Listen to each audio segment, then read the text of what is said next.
In our last video, we defined edge computing as the local brain of your network. But you might be wondering, is this going to replace the cloud? The answer is no. Think of the cloud as the headquarters. It handles the big picture strategy and long-term memory. But the edge is your on-site manager who handles the second-by-second decisions. So why do we need this manager? Imagine you're in an autonomous car and a wall suddenly appears in front of you. Do you want the car to email a data center 1,000 miles away to ask if it should brake?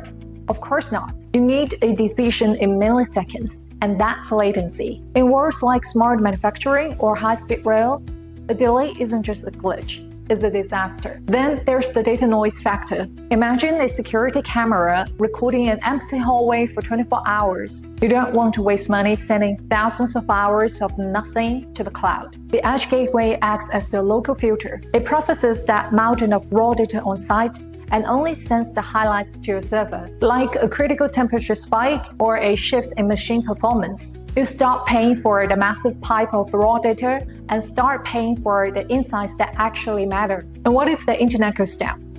In a cloud-only world, your factory will stop immediately. But with the edge, the local brain keeps the machines running and stores the data until the connection's back.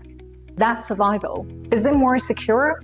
It's actually a balance. By keeping data local, you can avoid highway hacks while you travel across the internet. But it means your local manager needs to be rugged and protected. So the cloud isn't going anywhere.